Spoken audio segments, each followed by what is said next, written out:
Tudo começa com a ideia. Em janeiro desse ano eu pensei em criar um canal no YouTube para poder compartilhar um pouco dos assuntos que eu tenho interesse. Em seguida são criadas as expectativas. Eu achava que se eu fizesse tudo certinho, dentro de pouco tempo eu ia ter muitas visualizações, muitos inscritos no canal, ia criar uma comunidade incrível de pessoas interessadas pelos mesmos assuntos que eu e quem sabe ganhar até algum dinheiro com isso. Mas é só começar a colocar o projeto em prática que vem a realidade. Tem que escrever roteiro, filmar em vários ângulos, achar uma trilha sonora que combine com o vídeo, editar o vídeo, criar uma thumbnail e um título que sejam clicáveis. E depois de tudo isso, beleza, agora é só publicar e esperar o sucesso. 10 meses depois, pouco mais de 200 inscritos, sendo que mais da metade é gente que eu conheço pessoalmente, inclusive família.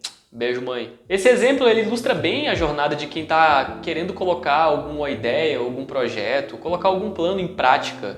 E apesar de eu ainda não ter desistido aqui do YouTube, nesse vídeo eu vou falar os principais motivos que fazem a gente desistir de algum projeto e como evitá-los. É fácil ficar super animado no início de um projeto, porque no início a gente sabe tão pouco daquilo que a gente está pensando em colocar em prática que a gente não tem nem conhecimento do que ainda não sabe.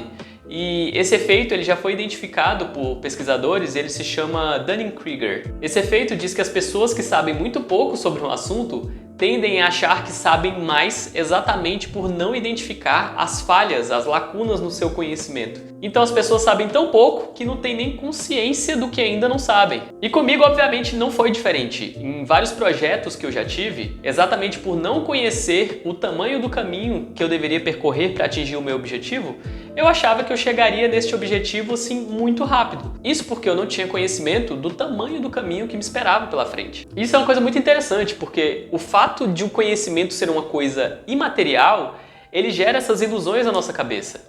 Porque, por exemplo, se eu estou contigo perto de uma montanha e eu falo, a gente tem que subir até o pico. Você vê o tamanho da montanha, você imagina o tempo que vai demorar para você subir até lá. Agora, se eu te falo uma coisa que é totalmente aleatória, que você nunca ouviu falar, como é que você pode dizer quanto tempo vai demorar para você aprender aquilo? Quanto tempo vai demorar para você, sei lá, conseguir andar de patins? Aprender uma língua estrangeira? Para você passar num concurso público, para você, enfim, perder 10 quilos. E como eu disse, isso já aconteceu inúmeras vezes na minha vida. Quando eu comecei a estudar para concurso público, quando eu comecei a aprender uma língua estrangeira, quando eu quis aprender a tocar piano, quando eu comecei a aprender programação. Enfim, praticamente todos esses exemplos caíram nessa expectativa extremamente otimista de conseguir atingir determinado nível em pouquíssimo tempo. Então hoje fica muito claro para mim que um dos grandes motivos para eu desistir de algum projeto ou alguma ideia é exatamente esse desalinhamento entre uma expectativa extremamente otimista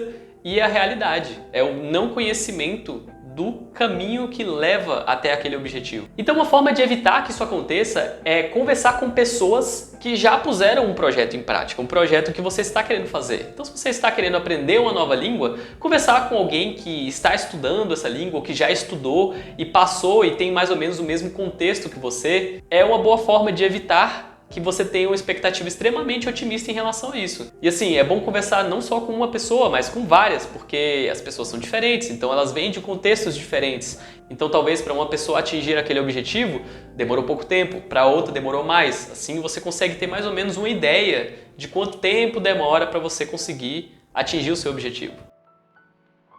Mas não é só a expectativa extremamente otimista que faz a gente desistir das coisas. Na área da psicologia comportamental existem vários estudos sobre o conceito de medo de perder ou da aversão à perda. Esses estudos sugerem que as pessoas são mais motivadas a evitar uma perda do que ter ganhos equivalentes. Um desses estudos é chamado o experimento das escolhas entre perdas e ganhos. Nesses experimentos, mostravam para os participantes uma situação hipotética, em que eles deveriam avaliar o risco de perder e ganhar dinheiro. Então, de uma forma bem simples, eles eram convidados a escolher entre duas opções. A opção A era uma perda com certeza de $100 e a opção B era 50% de chance de perder $200 ou 50% de chance de não perder nada. A maioria das pessoas escolhia a opção A, ou seja, perder 100 dólares, mesmo que a opção B seja a mais lógica. E isso acontece porque, naturalmente, a gente tem uma aversão à perda. Isso quer dizer que a gente valoriza de forma desproporcional as perdas em relação aos ganhos. Então esse estudo ele mostra que as pessoas são mais sensíveis à perda do que aos ganhos. Ou seja, a gente está disposto a tomar decisões que vão contra a lógica puramente para evitar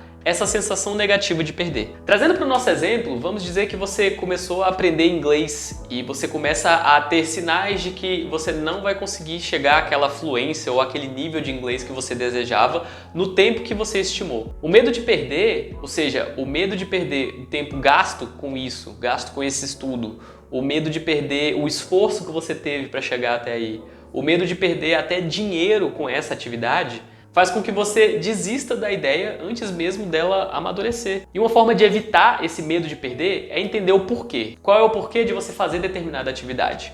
É porque é um sonho? É porque isso vai te ajudar muito profissionalmente ou isso vai te trazer uma realização pessoal? Se você pensar nesse porquê, nos motivos pelos quais você faz aquela atividade, isso facilita você não desistir dessa atividade, não achar que isso é uma perda de tempo. Um outro grande motivo para desistência é a impaciência. Olha, fazer coisas importantes geralmente leva tempo e dedicação, não existe atalho. Mas no mundo em que a gente assiste tudo em velocidade 2, ou às vezes até mais, é muito fácil entender por que a gente quer as coisas tudo para ontem. Então, quando o progresso é muito mais lento do que o esperado, é fácil desistir daquilo, justamente porque a gente fica impaciente, achando que eu quero isso para ontem, eu foco só no resultado. Então, a forma que eu aprendi a ter um pouco mais de paciência com o processo, porque ele pode realmente ser muito demorado, é ter um plano um pouco mais realista. Então, por exemplo, se você vai começar a aprender algum instrumento musical, ao invés de você falar, vou tocar violão em um ano, eu coloco, vou aprender tais acordes em tantas semanas. Então, ao invés de colocar como meta, vou aprender a tocar o violão esse ano, você coloca, vou aprender a tocar no violão tais e tais acordes em tais e tais semanas. Então, com objetivos menores e um pouco mais realistas, você consegue ir acompanhando o progresso e assim você tem um pouco mais de paciência e também consegue visualizar o tamanho que vai ser essa jornada.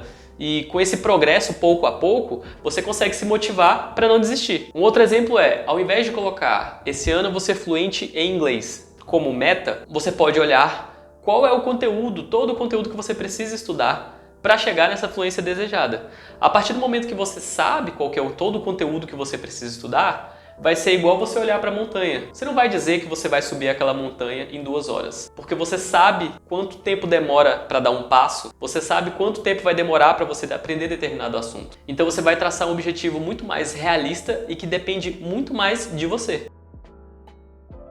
Eu não vou mentir para vocês, esse para mim é o mais difícil, porque uma frase que eu tenho tentado internalizar na minha vida é: não comparar os meus bastidores com o palco de outras pessoas. E convenhamos, o que mais tem hoje em dia é gente expondo o sucesso nas redes sociais. Então isso cria uma sensação de que todo mundo é bem sucedido, menos a gente. A gente acaba comparando o sucesso alheio com o nosso sucesso ou o nosso fracasso. Só que essa comparação raramente é justa. Um exemplo disso é, quando eu comecei a estudar para concursos públicos, eu conheci algumas pessoas que passaram depois de 3 meses. E eu achava que esse seria o meu caso. Até porque a gente tem a tendência de pegar esses pontos fora da curva, essas exceções que só confirmam a regra e tratar como se fosse uma coisa normal, como se fosse a regra na verdade. Mas não, são exceções.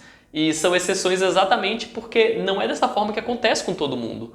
O normal não é você passar em 3 meses. O normal é você estudar durante anos. Tem gente que estuda mais de 5 anos e não passa. Então, tem pessoas que passam num prazo muito mais curto, tem outras que não. Quando eu comecei a tocar piano, eu vi vídeos na internet e eu achei que isso seria uma atividade muito fácil. E de novo, isso aconteceu quando eu tentei fazer outras atividades, quando eu comecei a tocar piano, quando eu comecei a aprender línguas estrangeiras. Sempre achei que isso demoraria pouquíssimo tempo, porque eu me comparava com pessoas bem-sucedidas nessas áreas. Só que não foi isso que aconteceu. E o exemplo mais recente é este canal aqui do YouTube, porque no início eu queria que meus vídeos fossem parecidos a de alguns criadores que eu assisto. Por exemplo, deste cara aqui. Afinal, ele é um YouTuber com quase 5 milhões de inscritos e que fala de vários assuntos que me interessam bastante. Então eu pensei, poxa, eu quero criar um tipo de conteúdo assim em português e eu acho que vai ficar legal. Até um dia desses que eu me deparei com um vídeo dele falando quanto que ele gasta para poder fazer essa máquina funcionar. O que acontece? O canal dele do YouTube é uma empresa com 20 funcionários.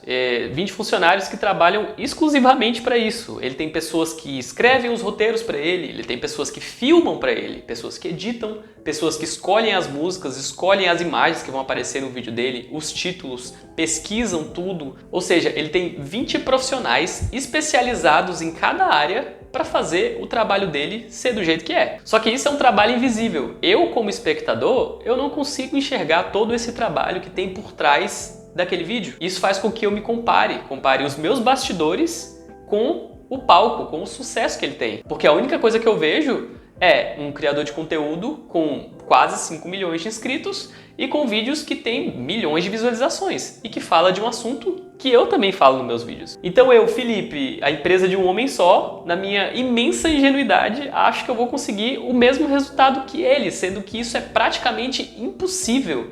Porque imagina só, além dele ter todos esses profissionais, ele gasta quase R$500 mil por mês com essa empresa. Entende como é injusto essa comparação? Mas eu tô falando isso não é para justificar um fracasso ou para parar de produzir conteúdo, mas exatamente para alinhar as expectativas. Se eu não tenho uma equipe de 20 pessoas dedicadas a isso, é meio injusto comigo mesmo eu tentar produzir o mesmo tipo de conteúdo, sabe? É como se você, dentro de casa, no seu escritório, quisesse fazer um filme e estivesse esperando o mesmo resultado de um filme de Hollywood. Você não tem o mesmo orçamento, o mesmo dinheiro, o mesmo capital humano, as mesmas vantagens que essas pessoas têm. Então não tem como você comparar e tentar ter os mesmos resultados. Isso é totalmente injusto. Então uma forma de evitar essa comparação é saber que as pessoas vêm de contextos diferentes, elas têm contextos diferentes. Então quando você estiver se comparando com alguém que passou num concurso público muito rápido, você tem que tentar enxergar o porquê que isso aconteceu. Da mesma forma, quando uma pessoa fala uma língua estrangeira muito bem, você também tem que ver o contexto. Às vezes aquela pessoa morou no exterior muito tempo, então não tem como você estar numa cidade do interior e tudo mais, sem o mesmo acesso aos mesmos recursos,